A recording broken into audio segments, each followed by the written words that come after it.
জনাব সাইফুল হক, তিনি ঢাকা 12 আসনের প্রার্থী। আপনার কাছে আসতেছি যে নির্বাচন কমিশনের দক্ষতা নিয়ে প্রশ্ন উঠছে, নির্বাচন কমিশনের প্রতি পক্ষপাতিত্বের অভিযোগ করছেন আমাদের সম্মানিত আলোচকরা। একই সঙ্গে প্রশাসনের একটি দলের প্রতি ঝুঁকে যাওয়া বা এইসব বিষয় নিয়ে উঠছে, কি বলবেন? আমি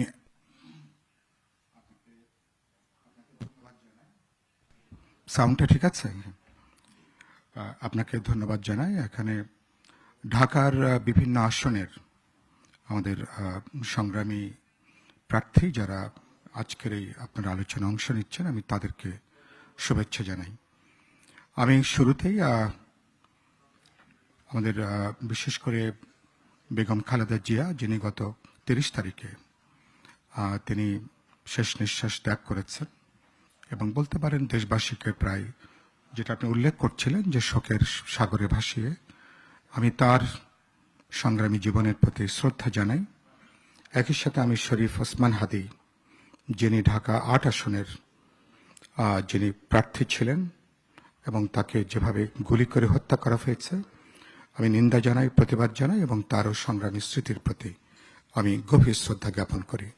3 দিন আগে আমি ঢাকা 12 আসনে আমি বিপ্লবী ওয়ার্কার্স পার্টি মনোনীত বা গণতন্ত্র মঞ্চের মনোনীত এবং বিএনপি তাদের সমর্থিত প্রার্থী হিসেবে ঢাকা, আপনি জানেন যে ঢাকা 12 আসনে আমি আমাদের পার্টির যে নির্বাচনী প্রতীক কোদাল মার্কায় আমি অংশগ্রহণ করছি। এখানেই 3 দিন আগে রাতে সন্ধ্যার পরপরই জনারণ্যে স্বেচ্ছাসেবক দলের উত্তরের সাবেক সাধারণ সম্পাদক আজিজুর রহমান মুসাব্বির, তাকে গুলি করে হত্যা করা হয়েছে। আরেকজন তিনি আহত হয়েছেন, চিকিৎসাধীন আছেন। আমি প্রথমত ঘটনার তীব্র নিন্দা জানাই, প্রতিবাদ জানাই। এখনো পর্যন্ত খুনি ঘাতকরা গ্রেপ্তার হয়নি। আমি ঢাকা মেডিকেল কলেজে ছুটে গেছি, তারপরে তার জানাজায় শরিক হয়েছে। গতকাল আমি এবং বিএনপির স্ট্যান্ডিং কমিটির সদস্য সালাউদ্দিন আহমেদ আমরা তার পরিবারের কাছে গিয়েছিলাম শোক এবং সমবেদনা জানানোর জন্য। তাদের প্রতি আমাদের সমমর্মিতা। যেটা আপনি বলছিলেন যে সরকারের যে পরিস্থিতি, আমি বরাবরই মনে করি যে এখন নির্বাচন, ইতিমধ্যে একটা নির্বাচনের মোডে দেশ প্রবেশ করেছে।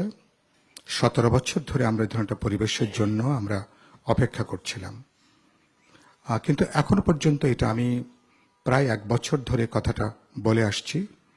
প্রথমত সরকারের নিরপেক্ষতা অনেক আগে থেকেই প্রশ্নবিদ্ধ, এটা ইতিমধ্যে আলোচনা এসছেন এবং বিএনপি, জামাত, এনসিপি পরস্পর সম্পর্কে তারা বলে আসছিলেন কারা কতখানি সরকারকে নিয়ন্ত্রণ করছেন তারা, এবং তারা উপদেষ্টা মণ্ডলীরও বিভিন্ন সদস্যের ব্যাপারে তারা তালিকা দিয়েছিলেন কাদেরকে তারা পক্ষপাতদুষ্ট মনে করেন। প্রত্যেকেই, এনসিপি যেমন দিয়েছেন, জামাত ইসলামী দিয়েছেন, বিএনপিও দিয়েছেন।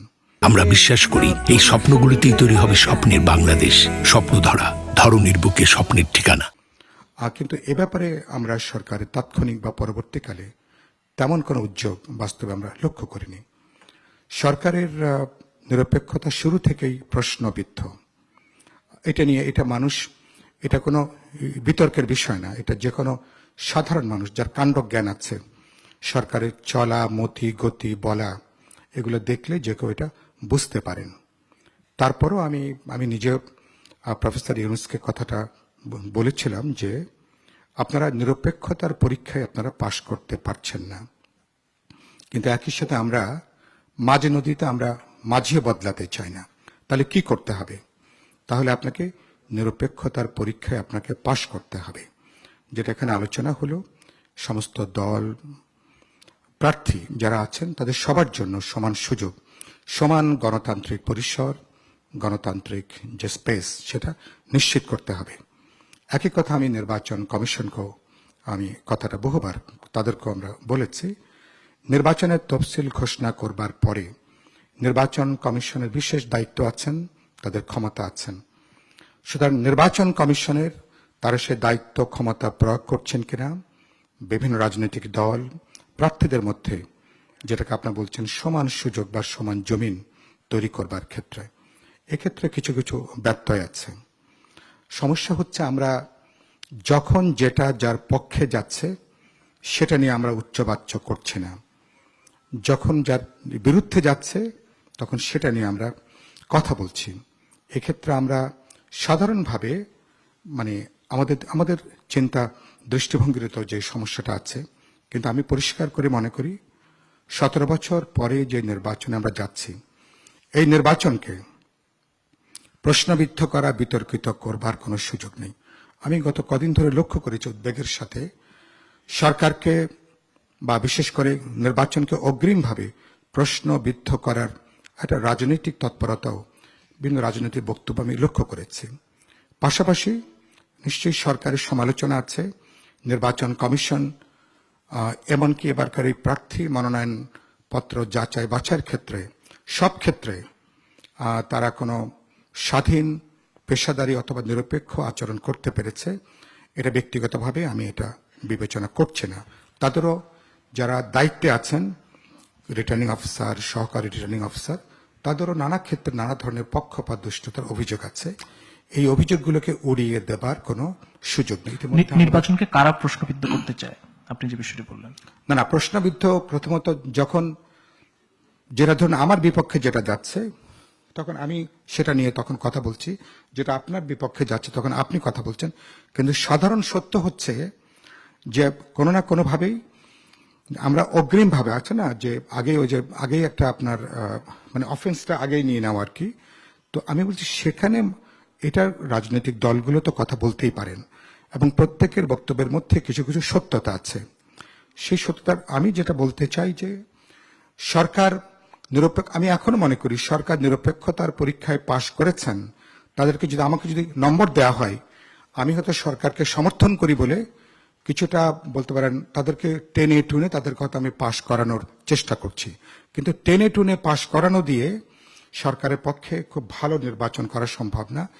তারা ইতিহাসে যে সেরা নির্বাচন যেটা করতে চান সেই নির্বাচন হবে নিয়ে আমার সংশয় আছে। কিন্তু এটুকু আমরা দেখতে চাই বাংলাদেশের স্ট্যান্ডার্ডে মোটামুটি একটা গ্রহণযোগ্য, অবাধ, নিরপেক্ষ, প্রতিদ্বন্দ্বিতাপূর্ণ, যেখানে সকল প্রার্থীরা আমার সঙ্গে কোনো একটা প্রার্থীর রাজনৈতিক বিতর্ক থাকতে পারে, প্রতিযোগিতা থাকতে পারে, কিন্তু নির্বাচনের মাঠ, নির্বাচনের কেন্দ্র, কোনো অঞ্চল চর দখলের মতন কারো কোনো জবরদখলে পরিণত হবে না, কোনো সন্ত্রাস জবরদস্তি এটাকে পরিণত হবে না।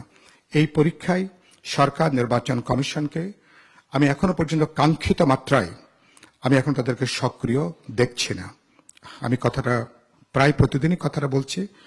আমার আসনে, ঢাকা 12 আসনে যেভাবে বা আজিজুর রহমান মোসাব্বিরকে হত্যা করা হয়েছে, সিসিটিভিতে তার চেহারাটা বেরিয়ে এসছে। সকল গণমাধ্যম এই চেহারাগুলো তারা কিন্তু প্রকাশ করেছেন। আমাদের পুলিশ, আমাদের গোয়েন্দা সংস্থা, ল এনফোর্সিং এজেন্সির এখন অনেক সক্ষমতা, তাদের কাছে মডার্ন যেসব ডিভাইস আছেন, তারা তাদের কিন্তু আইনের আওতায় কিন্তু আনতে পারতেন।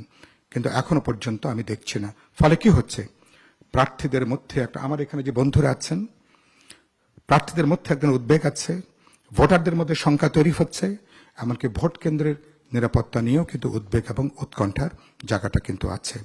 এবং আগামীতে এ ধরনের ঘটনা যদি আরো ঘটতে থাকে তাহলে তো নির্বাচন নিয়ে প্রশ্ন উঠবে, অস্থিতিশীলতার জায়গা তৈরি হবে। পেছন থেকে কেউ কেউ গোটা নির্বাচনকে তারা মানে এটাকে বানচাল করবার কোনো দূরবর্তী প্রকল্প আছে কিনা, এগুলো নিশ্চয়ই সরকারি গোয়েন্দা সংস্থা এগুলোকে তারা বিবেচনা করবেন। আরেকটা কথা উল্লেখ করতে চাই, যেটা ইতিমধ্যে আমাদের দুই একজন বন্ধু কথাটা তারা এখানে উল্লেখ করলেন, অবৈধ অস্ত্র। আমি আমার সমগ্র নির্বাচনী রাজনৈতিক জীবনে দেখে এসেছি, নির্বাচনের আগে অবৈধ অস্ত্র উদ্ধার করবার জন্য একটা কম্বিং অপারেশন করা হয়।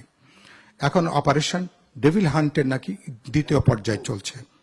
এখন অপারেশন ডেভিল হান্টের এখন 2 পর্যায়ে চলছে, মানে সেকেন্ড ফেজ চলছে। কিন্তু এটার আমি কালকেও বলেছি, এটার কোনো দৃশ্যমান কার্যকারী কোনো উদ্যোগ এখনো দেখছি না। অপারেশন ডেভিল হান্টের দ্বিতীয় পর্যায়ে কত অবৈধ অস্ত্র উদ্ধার হয়েছে তার তালিকা দেখা দরকার। এখনো পর্যন্ত আমি দেখছি যে অস্ত্রবাস্ত্রা অনেক ক্ষেত্রে তারা কিন্তু ঘুরে বেড়াচ্ছেন। এমনকি ইলেকশনের আগে আপনি নিশ্চয়ই জানেন, গণমাধ্যমের মানুষ হিসাবে অনেক বৈধ অস্ত্র থানায় জমা নেওয়া হয়। কারণটা কি, যেসব অস্ত্র ভোটারদেরকে ভয় দেখানোর জন্য বা হুমকি দেওয়ার জন্য ব্যবহৃত হতে পারে, এরকম আশঙ্কা কাজ করলে বৈধ অস্ত্র কিন্তু থানায় জমা নেওয়া হয়। কিন্তু এবার অবৈধ অস্ত্র এখনো দৃশ্যমান অগ্রগতি নেই সেটা উদ্ধার করার ব্যাপারে। বৈধ অস্ত্র জমা নেওয়া দূরের কথা, তারা বরঞ্চ অস্ত্র দেবার জন্য এই যে তারা একদিকে গানম্যান, একদিকে প্রার্থীদেরকে তারা যে অস্ত্রের লাইসেন্স দেবার জন্য যেটা বলছেন, আমি নির্দিষ্ট করে বলতে চাই, ব্যক্তি মানুষের আপনি কাউকে গানম্যান দিয়ে অথবা কোনো প্রার্থী তারা অস্ত্রের লাইসেন্স নিয়ে তারা তাদের নিরাপত্তা নিশ্চিত করা, এটা ব্যক্তি মানুষের জন্য কোনো কোনো ক্ষেত্রে কাজ করতে পারে। সামগ্রিক এটা দিয়ে প্রার্থী, ভোটার, জনগণের মধ্যে নিরাপত্তা বোধ তৈরি করা সম্ভব না। এ কথাটা পরিষ্কার করে মাথায় নেওয়া দরকার। এটা সরকারি উদ্যোগ। সরকার, নির্বাচন কমিশন, ল এনফোর্সিং এজেন্সির সমগ্র বাহিনীকে সঙ্গে যুক্ত করা দরকার। রাজনৈতিক দলগুলোর মধ্যে এক ধরনের কনসেনসাস বিল্ড আপ করা দরকার। পলিটিক্যাল পার্টি, হ্যাঁ, আমরা বিতর্ক আছে, আমাদের প্রতিযোগিতা আছে, নানা প্রশ্নে আমাদের ভিন্ন মত আছে, কিন্তু দিন শেষে আমরা ভোটাধিকার, গণতান্ত্রিক উত্তরণ, দেশের গণতান্ত্রিক ভবিষ্যৎ, গণতন্ত্রের প্রশ্নে নিশ্চয়ই আমাদের মধ্যে সাধারণ একটা ঐক্যমতের জায়গা আছে। আমি দেখতে চাই এখানে সবচেয়ে গুরুত্ব যেটা বলে শেষ করব এই পর্যায়ে, সরকারের পলিটিক্যাল উইল, যেটা আমি বলি রাজনৈতিক সদিচ্ছাটা, যে আমরা দিন শেষে 12 ফেব্রুয়ারি জাতীয় নির্বাচন এবং গণভোট, যেটা আমাদের ইতিহাসের জন্য গুরুত্বপূর্ণ মাইল ফলক হিসেবে যেটা চিহ্নিত হবে, সবার সহযোগিতা নিয়ে গোটা প্রক্রিয়াটা যৌথ অর্কেস্ট্রার মতন একটা সম্মিলিত উদ্যোগের ব্যাপার। সুতরাং আপনার ইন্টেনশনে, ইমানে যদি কোনো সমস্যা না থাকে, এমন করে সবাইকে যুক্ত করে, নানা চ্যালেঞ্জ আছে, ঝুঁকি আছে, হুমকি আছে, ঐক্যবদ্ধভাবে মোকাবেলা করে আমরা গণতন্ত্রের পথে, একটা নিয়মতান্ত্রিক ধারায় দেশ পরিচালনাতে আগামী নির্বাচনের মধ্য দিয়ে সংসদ এবং একটা রাজনৈতিক কর্তৃত্ব সম্পন্ন একটা সরকারও দিকে আমরা হাঁটতে পারবো। এদিকে সবার আমাদের মনোযোগটা দেওয়া দরকার।